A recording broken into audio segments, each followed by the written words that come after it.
I had Natalie on the phone a few minutes ago, and she's like, hey, you know, what's it like being up there hanging out with all those Canadians? And I said, picture the nicest people you've ever met who all smell faintly of maple syrup and weed.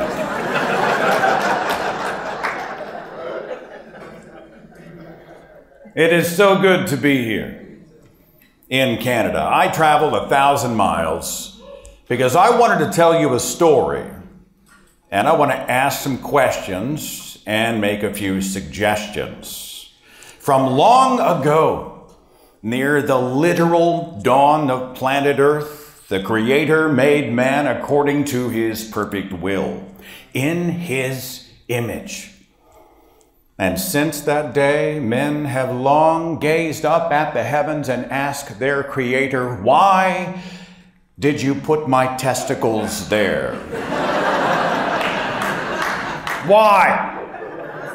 What's that about? Now I'm going to come back to this specific design question between my legs in just a second. The Bible and its defenders keep telling us that we are all molded by the hand of a perfect God. I am the clay and the designer is the potter, according to the book of Isaiah. I am intelligently designed. Now, the ID claim is this: you and I and everything around us are too complex and optimized and wonderful to have happened through natural selection. Everything must have been drawn in blueprint by a cosmic architect, according to experts from places like the Discovery Institute. What a wonderful name for an organization. Who doesn't want to discover things, right? Well, the Discovery Institute is not a science organization. It is not a legitimate research organization. It is a right-wing Christian propaganda factory stacked with fringe PhD types who have been roundly and soundly discredited by legitimate scientists. You will find their content online, you'll find it in their speeches, you'll find them in books, on YouTube. Suspiciously, where you will not find these guys is in peer review. This is Dr. Michael Behe. He's a biochemist and senior fellow at the Discovery Institute. He says the human eye is masterfully made. It must have been designed. Strangely, Dr. Behe is wearing scientifically developed prescription lenses for vision correction. But his whole thing is irreducible complexity. That model works somewhat like this. I'm going to use the car engine analogy. A system has many distinct parts, and those parts have to work efficiently, effectively for the overall machine to function. Right? And Behe says the same thing about the human eye. Every part obviously properly placed. If you remove or change anything or it's damaged, it just doesn't work properly. This is Dr. Stephen Meyer. He is another irreducible complexity guy. He is also a senior fellow at the Discovery Institute. He's written a lot of books, including this one, Signature in the Cell, DNA and the Evidence for Intelligent Design. He has mentioned a theistic source. Like Michael Behe, Stephen Meyer is a Christian, so obviously he has a specific designer in mind, as he recently and so helpfully pointed out in July of last year on the Joe Rogan podcast. Always a reliable forum for rich scientific discussion. Anyway, Stephen Meyer says the wondrous coding of our DNA proves design. This is mathematician and philosopher Dr. William Dembski, senior fellow at the Discovery Institute. Again, design and irreducible complexity. And again, he has to wear glasses to correct his designed eyes. Let's jump out of the Discovery Institute and let's play one of the classics. How about good old Ken Ham? Ken Ham, founder of Answers in Genesis, And the Ark Encounter and the Creation Museum, I have toured the Ark Encounter and the Creation Museum. As I was walking through, I could hear the sound of my own brain cells dying, just screaming. Ken Ham is irritated at the Discovery Institute because he thinks they're cowards. They're talking about a designer, that intelligence. And he's like, come on. You need to say the name. We're talking about the designer, the biblical designer, Yahweh, the perfect creator of perfect creation.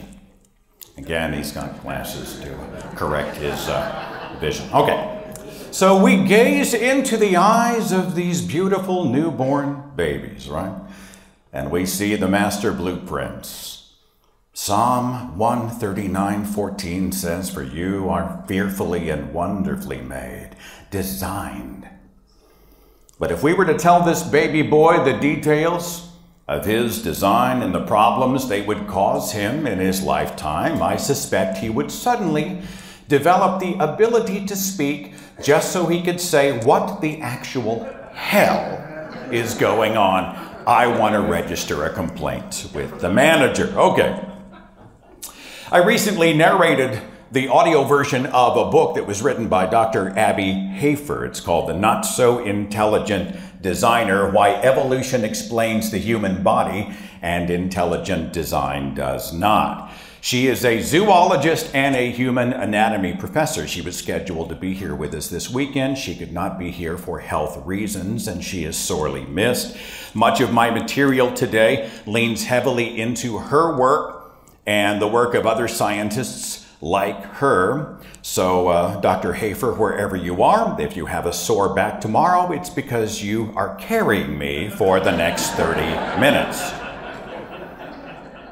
In her book, Dr. Hafer had some interesting observations about the human eye. Let's look at that. Light comes in through the lens and travels back to the photoreceptors in the back. Now let's take a close-up look at the back membrane specifically. And I've highlighted these using graphics. These carrot-shaped objects are the cones. These are the photoreceptors that perceive color. The rods are the photoreceptors that perceive black and white. Now check out what's in front of them. We have several layers of other cells. They do not see, they are blocking some of the light needed by the photoreceptors. But wait, it gets better.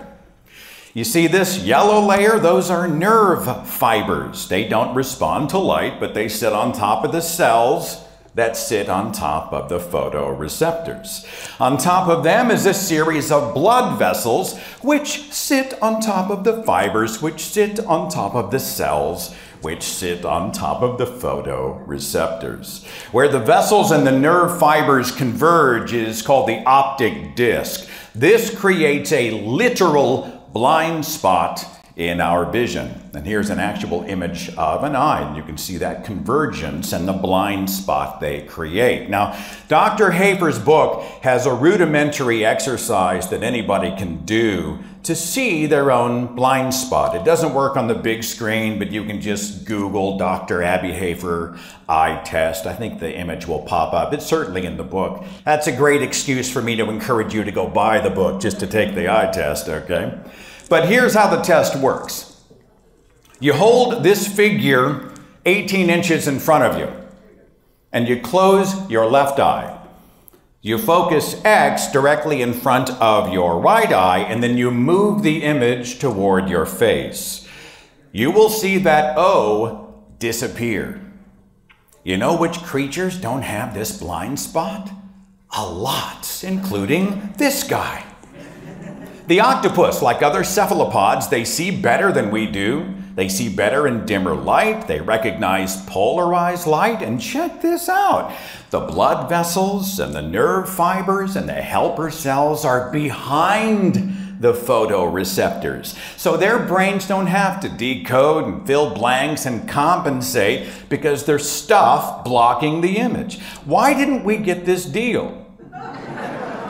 Why would the intelligent designer essentially lay the camera wiring between the lens and our imaging chip, if I can use a camera analogy?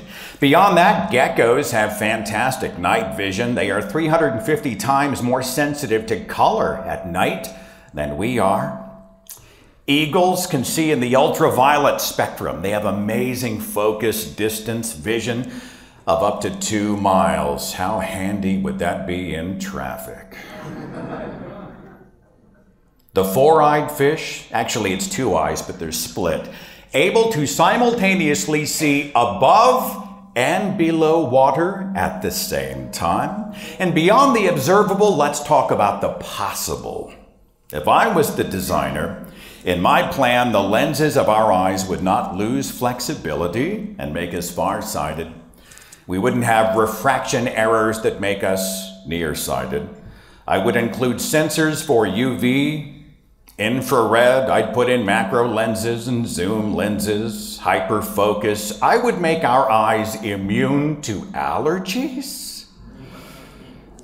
I'd give us a switch for 360-degree vision. I mean, that'd probably drive you crazy if you had it on all the time, but have you ever said, man, I wish I had eyes in the back of my head? Okay, no problem. I'd include that. And if we had to deal with glaucoma, cataracts, or some kind of degeneration, I would make our eyes modular and replaceable. I am sure you can think of a dozen other improvements. Actual intelligent design. No more glasses, contacts, LASIK surgery, no more allergy season, no more blindness. Can I get the audio turned down? You guys hearing a little feedback? Yeah. Can I get that down just a hair? By the way, there's a cancer survivor named Brian Stanley. He lost an eye to cancer when he was 4 years old. And he wore a standard prosthetic for a couple of decades. Well, he went to college and he got a degree in engineering. And he became an engineer of medical implants. He manufactured his own adaptation. Check this out. A titanium cyborg eye. And he's got a whole arsenal of these. He's got a laser. He's got a flashlight. There's a TikTok video where he walks into a room and he shuts off the light and he literally illuminates his own path as he walks around. He's got versions for the holidays. He's got one with a pumpkin for Halloween and one with red and green light for Christmas. He just pops them in and out. That's awesome, right? I would include something like that.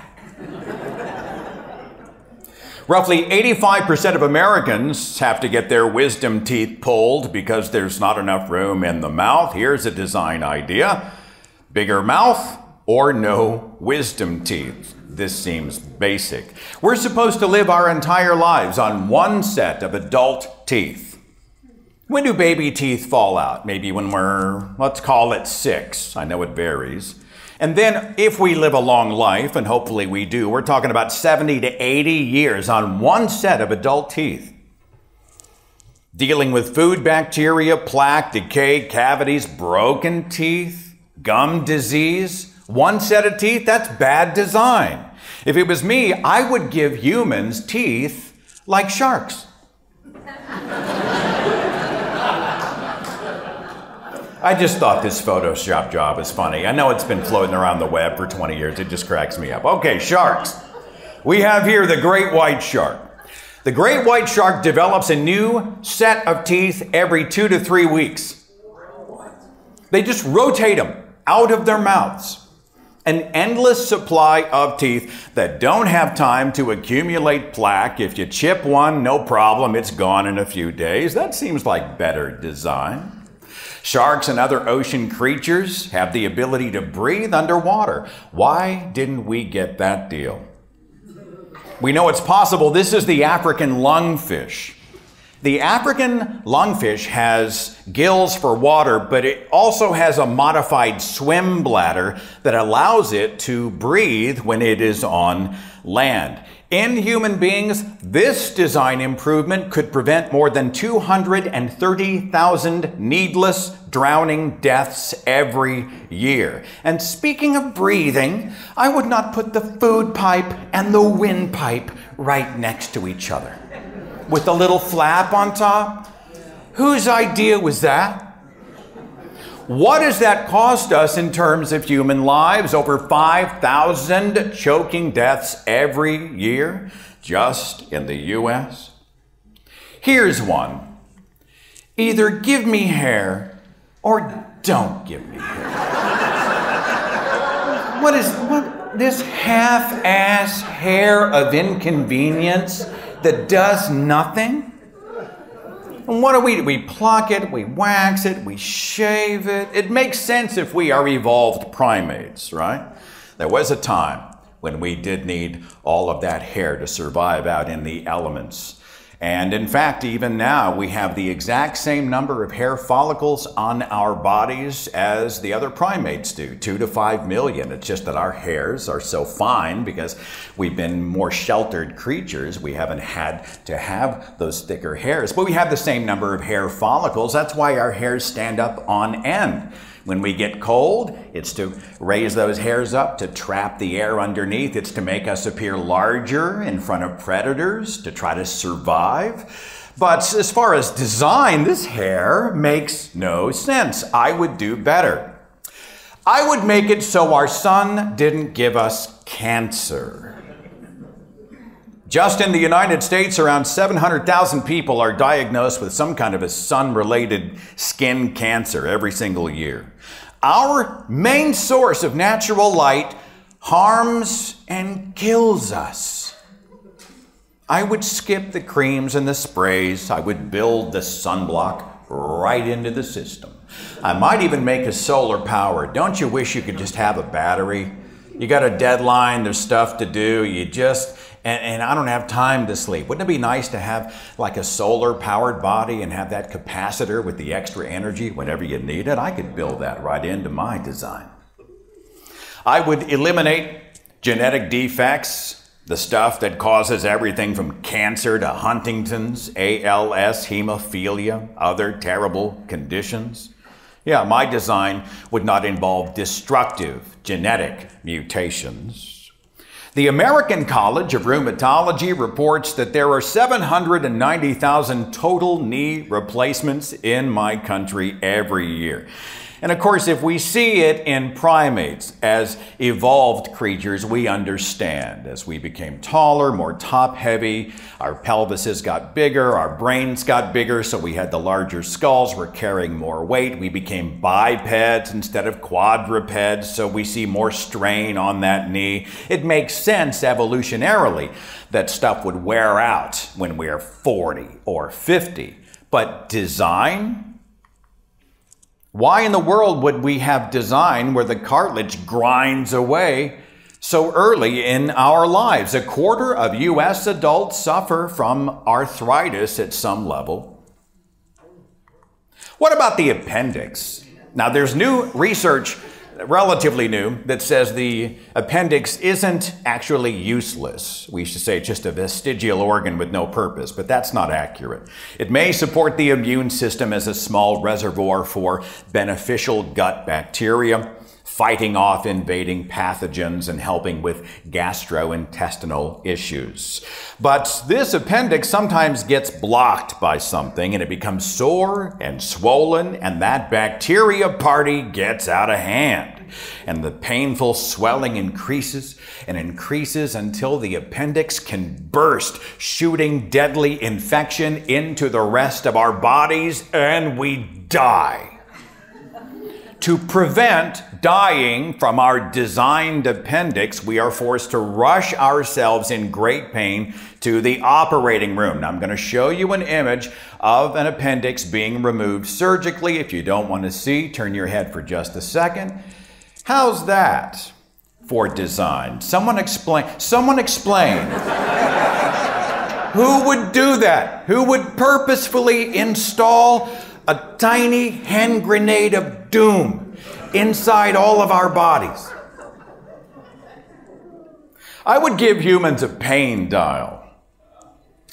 A working pain sensitivity gauge. It has a minimum and a maximum and a spectrum in between. Now we know that pain has a purpose, and it's a useful purpose.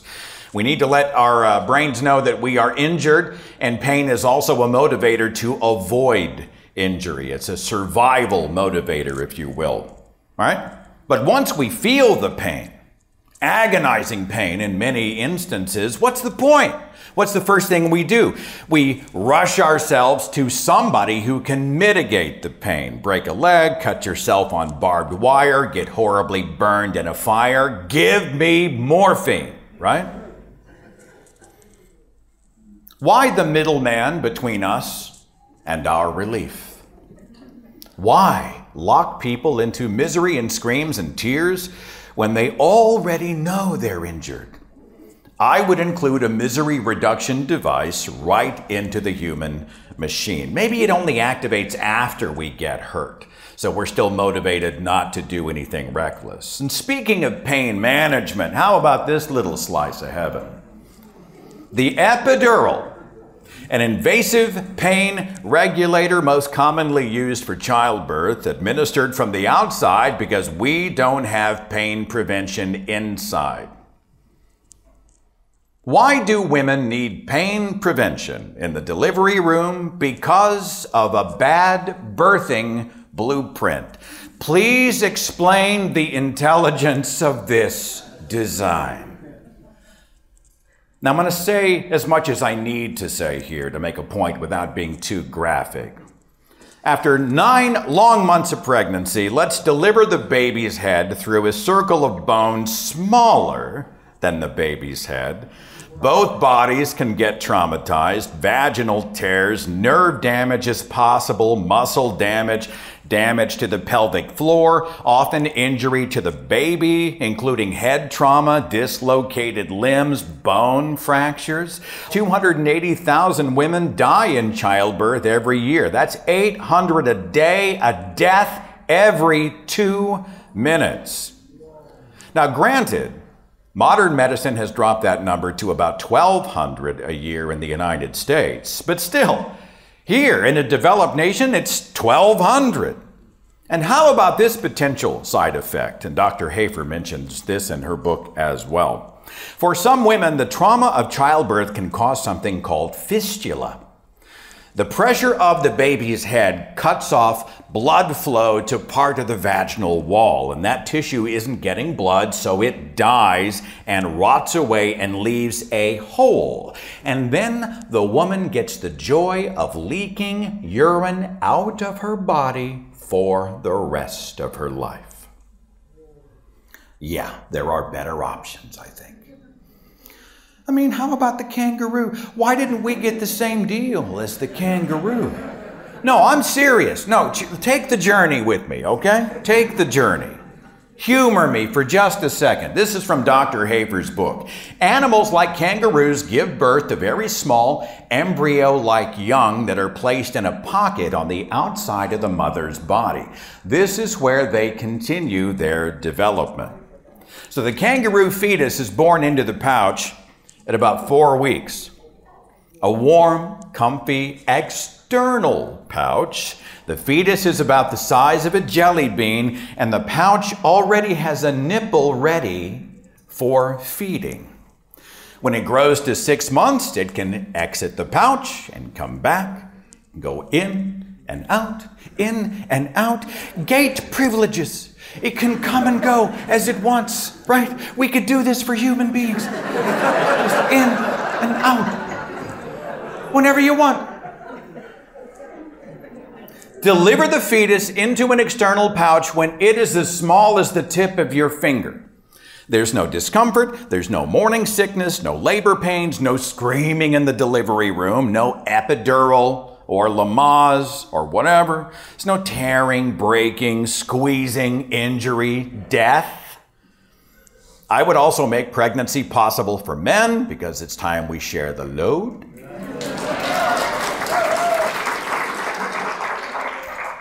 A quick note for the anti-choice crowd, and this is a hot button issue in my country right now. The divine blueprint for human reproduction has roughly half of all fertilized eggs not surviving to term. Failed embryos just flushed out through menstruation before women know they're pregnant in some cases. This master plan then ironically would make the intelligent designer the most prolific abortion doctor in history.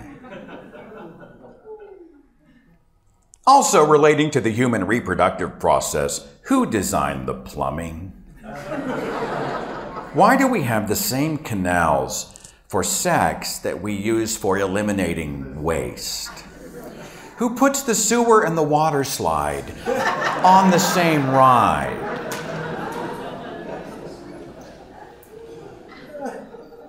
If the designer was the Christian God who proclaimed in Jeremiah, "Before I formed you in the womb, I knew you," and if it was my unique designed self that was a matter of destiny, why would we need up to 300 million other sperm cells as part of that process? If I didn't want men to have foreskins, I would not create them with foreskins. Have you read the Old Testament? God creates man, and he spends chapter after chapter of the Old Testament going, cut that shit off. It makes no sense. I would have our bodies expel excess calories the moment we hit our daily requirements. I would make everybody both left and right-handed. Who designed somebody with a dominant hand and a near useless hand? I saw a popular internet post. Isn't it weird that we have one hand that knows how to do everything, and then one hand that just sits there like, I don't know how to hold a pencil? Well, that's bad design. I would design our brains so we weren't constantly forgetting things. Anybody else really struggling with that? As a man in his 50s, this hurts. It hits home. It gets worse. What was their name? Where did I park? What's my password? What's that piece of information that I just can't remember? This is stupid. Our home and business computers have comprehensive filing systems for quick retrieval. Why not our minds? I'm not saying we have to know everything all at once, but if I need a piece of information from 6 days or 16 years ago, I could go back through a filing system, I could find the accurate data and retrieve it, right? A Google Drive inside my skull. We could run antivirus programs on our minds, so say goodbye to cognitive impairment, Alzheimer's, depression, whatever. I would give humans the ability to regenerate severed limbs. According to the National Institutes of Health, over 57 million people globally live with some kind of trauma-related amputation. And then we need what? Expensive external replacements made from plastic, silicone, titanium. This guy got a better deal. This is the axolotl. He's awesome. He's a large salamander, also known as the Mexican walking fish. He has the ability to regenerate his limbs and even his tail. With a regrown tail, he also grows the spinal cord, the backbone, and all of the muscles. He's so fascinating that scientists are studying this creature in the hopes of decoding the genes, which might help us one day do the same. I would build limb regeneration right into my intelligent design. Here's one that popped into my head about a half an hour ago in the hotel elevator. I would make farts smell like croissants. Whoever you were, damn. Whoa.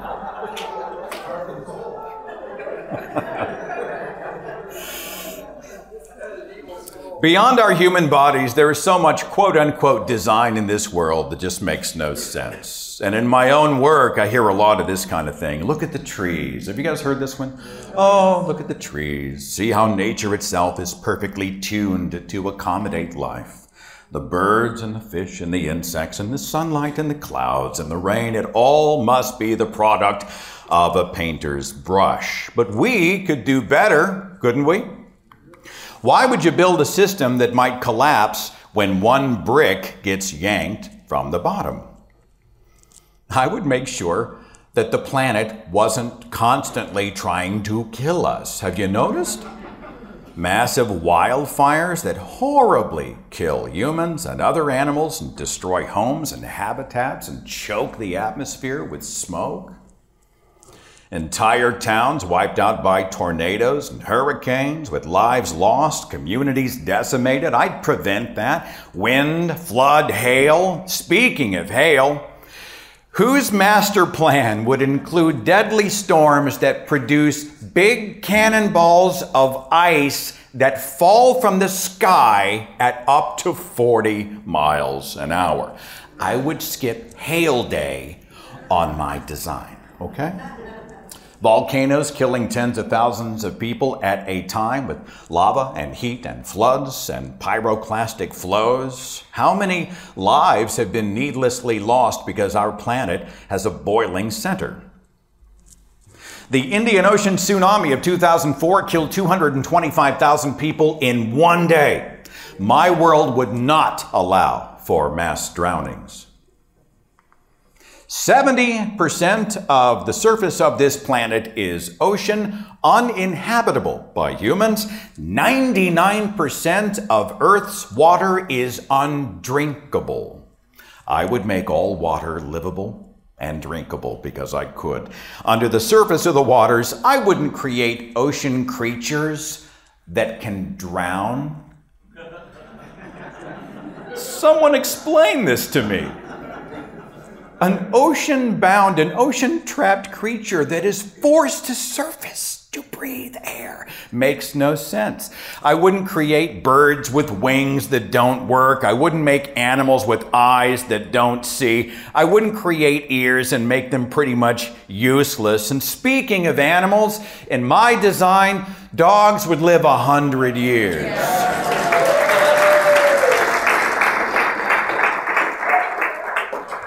Cats are gods anyway. I'm not worried about cats. Cats are eternal.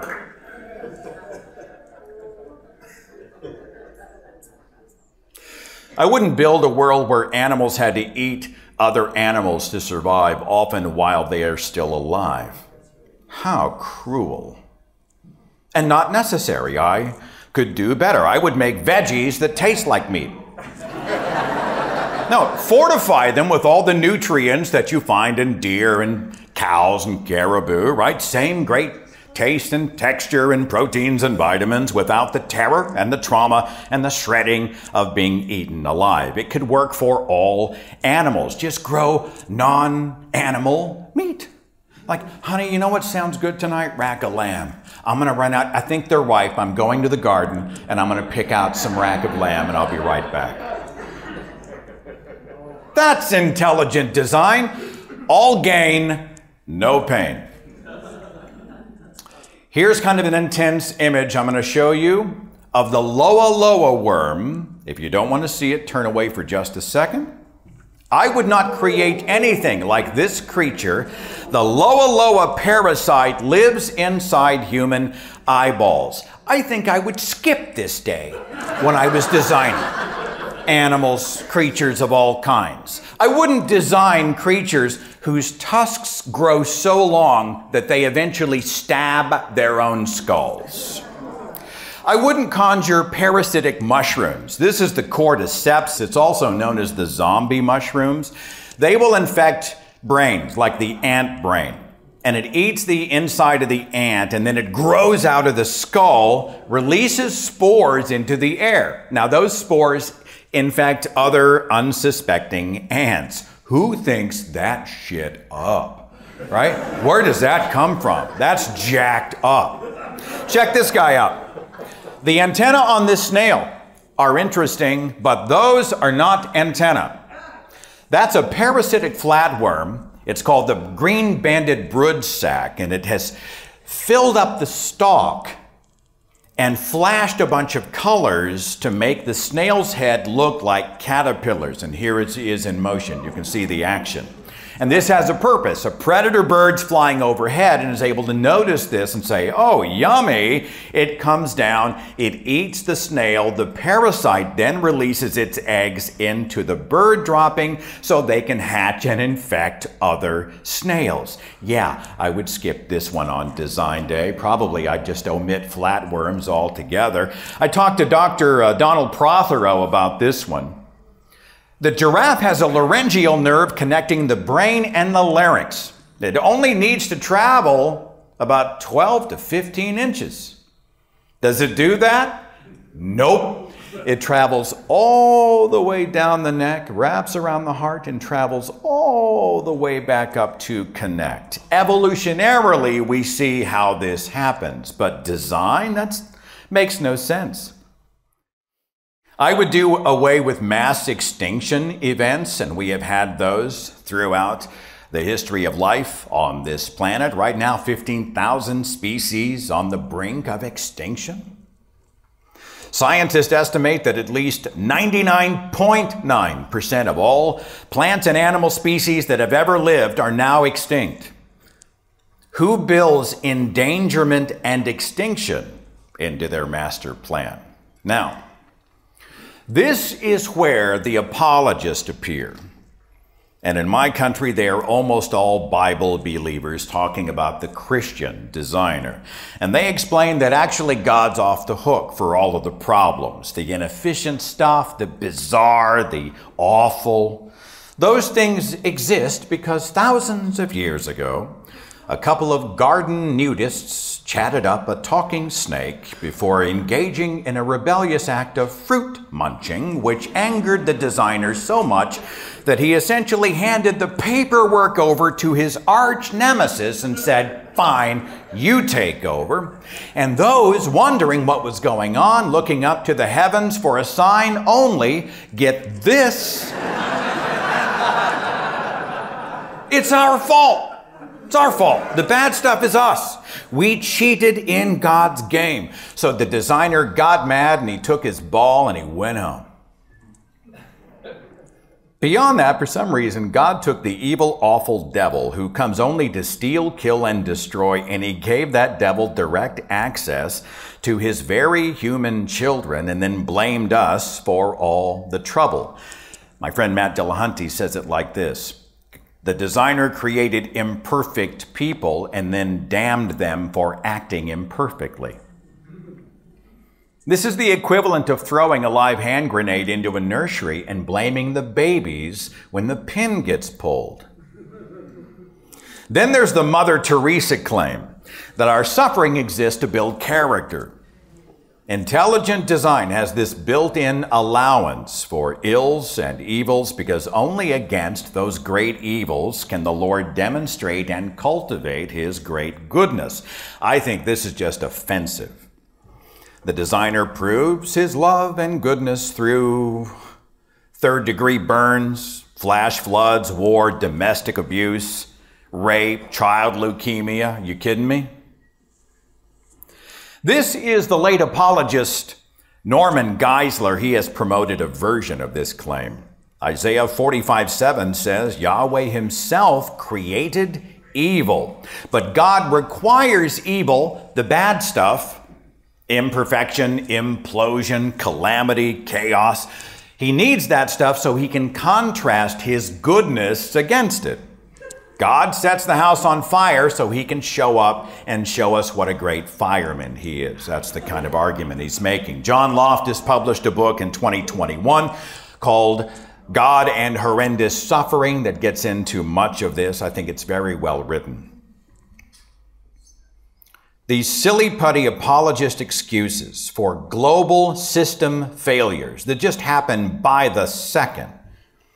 This just clashes with any notion of an intelligent, benevolent designer. There is no scenario where it makes sense for all of us to constantly get kicked in the balls.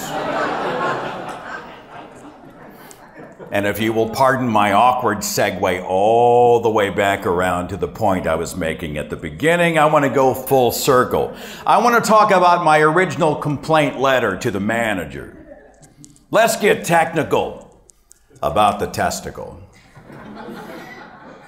Most of us know why the human sperm production system is housed outside of the body. Our main body temperature is simply too hot. So to achieve the necessary 3-degree drop, the testes are kept separately in a pouch.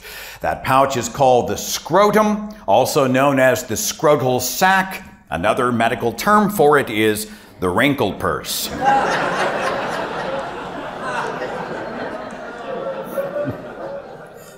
Now, the intelligent designer thought it would be a wonderful idea to load this bag with uber-sensitive pain veins and then locate it in a place that is super easy to get.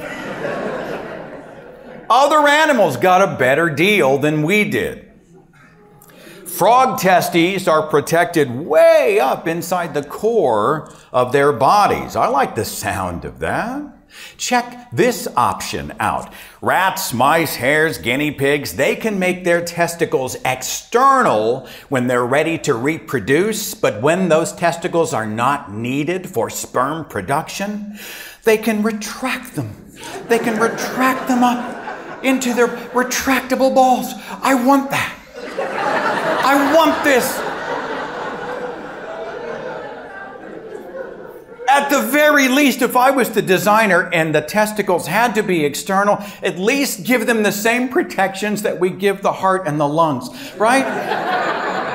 Rib cage, ball cage. I think that makes such design sense. Now, as I get near the end of my presentation, I'm going to say something that the ID crowd will likely call arrogant. I don't think it's arrogant. I think it's revealing and wonderful. And it's what I want to leave you with today. Before we knew what germs were, billions of people died from infectious diseases. Not long ago in human history, we had no idea where influenza came from, smallpox, cholera, and nobody up there told us. So we had to figure it out on our own as best we could, and we intelligently designed disinfectants and filters and vaccines.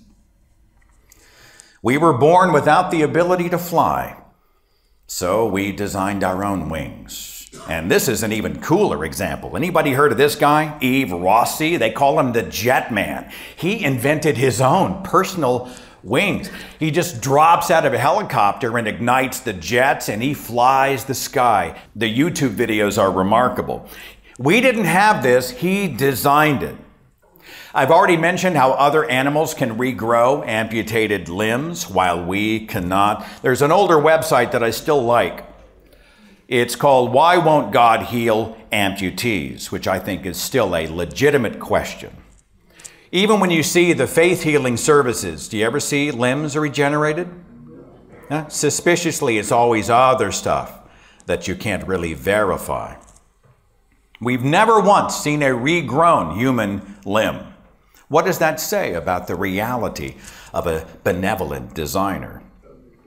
This is Daniel Omar of Sudan. He lost both of his arms when his village was bombed. Humanitarians and inventors are now free, open sourcing 3D printed limbs for people like Daniel, and you can see him wearing one right now. Victims needed solutions, people intelligently designed it. We have seen another active spring storm season in my part of the country. I live in Tornado Alley, right? We're constantly dodging twisters. This is the famous EF5 that struck Moore, Oklahoma in 2013. It killed $2 billion in damage. The design of our world didn't have a warning system. It didn't have safe rooms. It didn't have options. So we designed meteorology to warn the hundreds of thousands who at least would have a short window of notice to take shelter. Imagine no warnings at all. 14 miles of this with not thousands dead, that's remarkable. It's a miracle created by the innovation of scientists and inventors. We had days of watches. We had tornado warnings. We even designed shelters that could withstand 200+ mile-an-hour winds. What else were we going to do? Die in the storm on a planet allegedly designed with us in mind? No, we invented it on our own behalf because we had to. Ear damage caused my father to go deaf when he was young. And he was deaf for pretty much his entire adult life. And oh, the Christians prayed for him. Oh, Lord, we call down your healing power. Make him whole again. They named it and claimed it. It was the intelligent design of cochlear implants that finally opened his ears to the world. Languages diverged, we designed translators. Oceans separated us, we designed technology that connects us all in real time. A distance of 70 miles was once a 17-hour walk. Now we can drive it in less than an hour. A couple hundred years ago, tooth abscesses were the 6th leading cause of death. We designed dentistry. Books were once copied by hand. Today, we can one-click an entire library on our phones. Water sources carry disease and toxins. We designed the purifiers. Light required fire or the sun. We invented bulbs that have literal lightning inside them. Genetic code was a mystery. We designed a way to unlock the genome. In human history, how many hundreds of billions have seen their world with eyes that simply would not focus? Because there was no built-in solution, we designed glasses, contacts, corrective surgeries. Imperfect? Okay, sure. But it's something. We didn't come up with these solutions because we were arrogant. Well, like because we're playing God. We were scrambling to fix problems that should not have existed in the first place. We're not designers of divinity. In so many instances, we have had to become the designers of necessity. And obviously, the apologists agree. I had to give Stephen Meyer some glasses here. I felt like he was left out, so I gave him some designer rims there. Okay, I'll play it straight for you. The apologists. Now, I give more credit to these guys than they may give themselves. I will bet all 4 of these intelligent design campaigners could quickly come up with other improvements that we haven't even mentioned yet. Not because they're egotistical, but because nobody else is doing it. It's not even a choice. For the sake of safety, protection, well-being, for the advancement of our species and others, I encourage them to go out and make their own lists. Be agents of curiosity, challenge, honesty, improvement for humans, by humans. They've got the creativity. They've got the working minds. They've got the opportunity. But will they have the integrity, the desire, the will? And perhaps the better question is, do they have the balls? It's been fun. Thanks for having me, everybody. Thank you.